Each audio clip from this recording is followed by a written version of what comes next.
जय हिंद दोस्तों, जय हिंद बच्चों। बोर्ड परीक्षा के इम्पोर्टेंट प्रश्न और उनके उत्तर की सीरीज़ अपनी चल रही है, जिसमें आज का अपना चैप्टर है वो है मानव बस्तियाँ। चलिए आपकी सेकंड बुक के इस चैप्टर के महत्वपूर्ण प्रश्नों के ऊपर बात कर लेते हैं। इनको आपको अच्छे से तैयार करना है, जिसमें पहला प्रश्न है, भारत की जनगणना नगरों को कितने वर्गों में बांटा गया है। भारत में जनगणना के टाइम नगरों को कितने वर्गों में बांटा गया है। तो सही आंसर क्या होगा इसका, देखिए आप इन ऑप्शन में, तो वो है तीसरा ऑप्शन यानी 6। भारत की जनगणना नगरों को 6 वर्गों में बांटा गया है। अगला प्रश्न देखिए, निम्न में से कौन सा नगर नदी तट पर अवस्थित नहीं है। किसी नदी के तट पर है, वो स्थित नहीं है। आगरा, पटना, भोपाल, कोलकाता। इसका सही आंसर होगा भोपाल। अगला प्रश्न है कि भारत की जनगणना के अनुसार निम्न में से कौन सी एक विशेषता नगर की परिभाषा का अंग है, वो नहीं है। इन चारों में से देखिए कौन सी नगर की परिभाषा में नहीं आती है। भारत के अंदर 1991 के अंदर कुछ जो बातें हैं वो डिसाइड की गई थी नगर को परिभाषित करने की। इन चारों में से देखना है कौन सा अंग है वो नहीं है। तो इसका सही आंसर है भी 75% से अधिक जनसंख्या का प्राथमिक खंड में संलग्न होना, क्योंकि नहीं होना वहाँ जुड़ा हुआ था, तो इसलिए इसमें गलत छांटना है। तो ये तीसरा ऑप्शन इसका है वो गलत है। बाकी आपको चारों ऑप्शन है वो याद रखना है, क्योंकि ये इम्पोर्टेंट प्रश्न भी बनता है। भी भारत में जनगणना 1991 के अनुसार नगर की परिभाषा के प्रमुख अंग क्या है, तो उसमें ये सारी चीज़ें आती है। भी 400 व्यक्ति प्रति वर्ग किलोमीटर जनघनत्व होना चाहिए, वो नगर पालिका या निगम होनी चाहिए। जनसंख्या का कम से कम 5000 व्यक्ति है वो होनी चाहिए, और 75% से अधिक जनसंख्या है वो गैर प्राथमिक कार्यों में जुड़ी हुई होनी चाहिए। चलिए अगला प्रश्न देखिए, चौथा प्रश्न है कि निम्न में से किस पर्यावरण में परिक्षिप्त ग्रामीण बस्तियों की अपेक्षा नहीं की जा सकती है। किस पर्यावरण में यानी किस इलाके में परिक्षिप्त जो ग्रामीण बस्तियां हैं उनकी अपेक्षा नहीं की जा सकती। परिक्षिप्त यानी एकांकी जो ग्रामीण बस्तियां हैं वो नहीं हो सकती। तो इसमें सही आंसर क्या रहेगा, तो वो है पहला ही ऑप्शन अपना, गंगा का जलोढ़ मैदान। यहाँ पर तो सघन बस्तियां हैं, वो बस्ती है। अगला प्रश्न देखिए, क्या निम्न में से नगरों का कौन सा वर्ग अपने पदानुक्रम के अनुसार क्रमबद्ध है। ये छांटना है इन चारों ऑप्शन में, और इसका सही आंसर है चौथा ऑप्शन, वृहन मुंबई या वृहद मुंबई, उसके बाद दिल्ली आएगा, उसके बाद कोलकाता और उसके बाद चेन्नई। तो अच्छे से इसको दिमाग में रखिएगा। इस पर आधारित अपना एक प्रश्न और भी है, उस पर भी आगे जाके बात करेंगे अपने। छठा प्रश्न है, इस प्रकार के प्रश्न भी बोर्ड परीक्षा में पूछे जाते हैं। भी पिलानी नगर का संबंध है, तो आपको ये बताना है भी पिलानी किस प्रकार का नगर है। भी ये खनन है, धार्मिक नगर है, औद्योगिक नगर है या शैक्षिक नगर है। तो इसकी जो पहचान है वो एजुकेशन के लिए है, तो ये एक शैक्षिक नगर है। इस प्रकार से सातवां प्रश्न देखिएगा कि बस्तियों में लोगों के समूहन का मुख्य आधार क्या होता है। बस्तियों में लोगों के समूह बनाने का मुख्य जो आधार है वो होता है पोषण का आधार, न्यूट्रिशन बेस्ड होता है ये। अगला आठवां प्रश्न देखिए कि नगला क्या है। नगला एक उद्योग, एक वस्त्र, एक पर्यटन क्षेत्र, तो ये है पल्ली बस्तियों का एक स्थानीय नाम है। तो नगला पल्ली बस्तियों का एक स्थानीय नाम है। नौवां प्रश्न है कि राजस्थान में गुच्छित बस्तियों की स्थिति हेतु सर्वाधिक महत्वपूर्ण कारक कौन सा है। राजस्थान में भी जहाँ पर गुच्छित बस्तियाँ मिलती है उससे जुड़ा हुआ कारण क्या है, क्योंकि जहाँ पानी मिल जाता है राजस्थान में वहीं पर लोग ज़्यादा बस जाते हैं। तो इस आधार पर सही आंसर कौन सा हुआ, दूसरा ऑप्शन, जलीय संसाधनों की उपलब्धता। अगला प्रश्न देखिएगा 10वां, कि कौन सा भारतीय नगर गैरीसन नगर की श्रेणी में नहीं आता है। गैरीसन जिसका मतलब है भी छावनी, भी इनमें से कौन सा जो नगर है वो छावनी नगर नहीं है, ये बताना है। अंबाला है, बबीना है, जालंधर है, तो कौन सा नहीं है, अजमेर नहीं है। अजमेर की जो पहचान है वो एक धार्मिक नगर के रूप में है। तो 10वें का नहीं वाला जो ऑप्शन छांटना है वो अजमेर हो गया। तो ये आपके 10 ऑब्जेक्टिव क्वेश्चन हो गए। चलिए अब एक एक रिक्त स्थानों के ऊपर भी बात कर लें कि बस्तियां रिक्त स्थान व रिक्त स्थान में भिन्न होती है, तो इस प्रकार से तो सही आंसर आकार व प्रकार में, तो बस्तियां हैं वो आकार व प्रकार में भिन्न होती हैं। इस प्रकार से भी बोर्ड परीक्षा में प्रश्न आएंगे आपके रिक्त स्थान संबंधी। क्या नगर आर्थिक वृद्धि के रिक्त स्थान के रूप में कार्य करते हैं, तो वो एक नोड के रूप में, केंद्रीय बिंदु के रूप में, यानी नगर है वो आर्थिक वृद्धि के नोड के रूप में कार्य करते हैं। अब एक लाइन वाले जो प्रश्न हैं, मानव बस्ती किसे कहते हैं, परिभाषा। एक चीज़ और ध्यान रखिएगा, ये जो चैप्टर हम सेकंड बुक का कर रहे हैं, ऐसा ही चैप्टर विश्व के संदर्भ में आपकी फर्स्ट बुक का अंतिम चैप्टर है, तो वहाँ पर भी इस प्रकार मानव बस्ती किसे कहते हैं या बस्तियाँ किसे कहते हैं, इस प्रकार का प्रश्न बनता है, तो वो आपको एक जगह ही तैयार करना है। मानव बस्ती का अर्थ है किसी भी प्रकार और आकार के घरों का समूह है जिसमें मनुष्य रहता है। किसी भी प्रकार और आकार के घरों का समूह जिसमें मनुष्य रहता है उसे मानव बस्ती कहते हैं। अगला प्रश्न है कि भारत की ग्रामीण बस्तियों को 4 प्रकारों में बांटा गया है। भारत की ग्रामीण बस्तियों को 4 प्रकारों में बांटा गया है, तो उनके नाम बताने हैं। तो बहुत अच्छा प्रश्न है, इस प्रकार का प्रश्न बोर्ड में रिपीट भी होता है।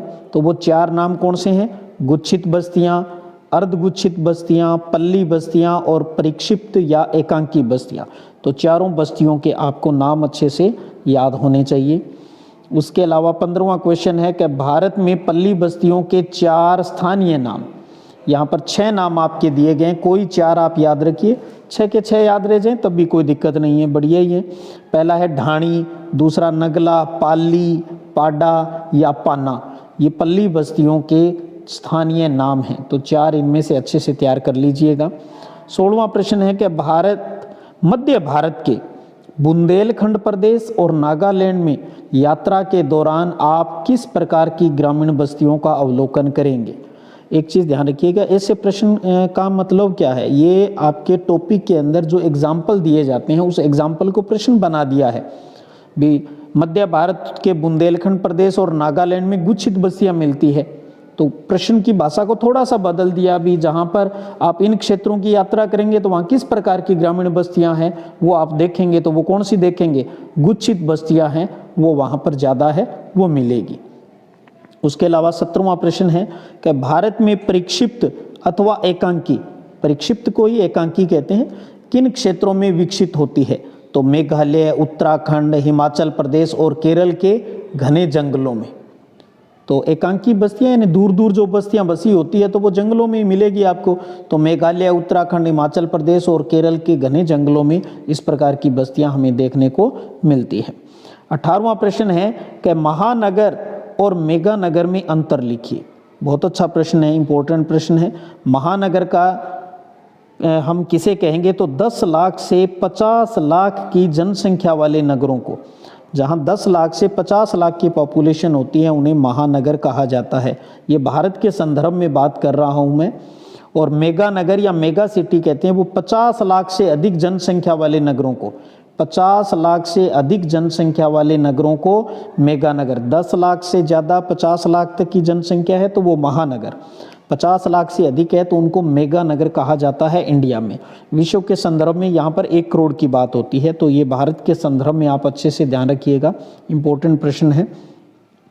19वां प्रश्न है कि भारत में मेगा नगर कितने हैं। मेगा नगर जो 50 लाख से अधिक पॉपुलेशन वाले, तो आपके सिलेबस के अनुसार बात करें जो भारत में वर्तमान में 6 मेगा नगर हैं। अब आपको नाम याद रखनी है, बृहद मुंबई 1 नंबर पे आता है, फिर दिल्ली, कोलकाता, चेन्नई, बेंगलुरु और हैदराबाद, ये 6 भारत के मेगा नगर हैं, मेगा सिटी हैं।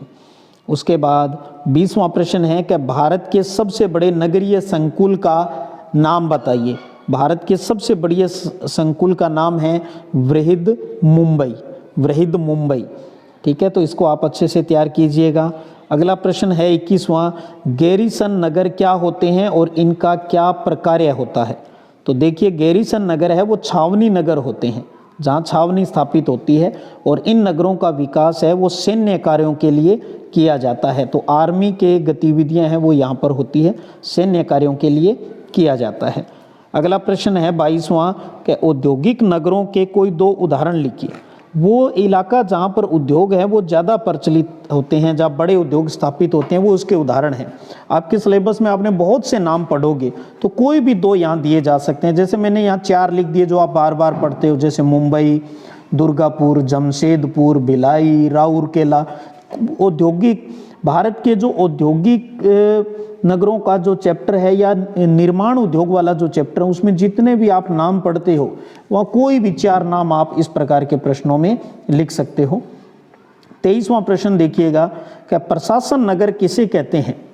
तो प्रशासनिक मुख्यालयों वाले शहरों को प्रशासन नगर, प्रशासनिक मुख्यालय मतलब जैसे राज्यों की राजधानियाँ, सीधी सी बात है, राज्यों की राजधानियाँ इसके अंतर्गत आती है।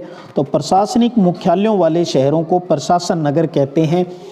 नई दिल्ली, जयपुर, चंडीगढ़, भोपाल, ऐसे किसी भी राज्य की राजधानी है वो आप इसमें यहाँ लिख सकते हो। तो बहुत ही सिंपल से प्रश्न है और इसी प्रकार के प्रश्न इस चैप्टर में आने, आपको वही तैयार करने हैं। खनन नगर किसे कहते हैं? तो वे नगर जो खनिज बाहुल्य क्षेत्रों में, जहाँ पर खनिज ज़्यादा मिलते हैं, वे नगर जो खनिज बाहुल्य क्षेत्रों में विकसित होते हैं उन्हें खनन नगर कहते हैं। जैसे रानीगंज हो गया, झरिया हो गया, इस प्रकार से आप एग्जाम्पल है वो भी लिखना चाहें तो लिख सकते हो।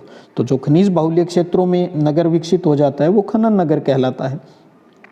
उसके बाद है कि स्मार्ट सिटी मिशन का उद्देश्य लिखिए। स्मार्ट सिटी मिशन, तो स्मार्ट सिटी मिशन का मुख्य उद्देश्य है शहरों को बढ़ावा देना, जहां आधारभूत सुविधा और अच्छा साफ पर्यावरण है वो उपलब्ध हो।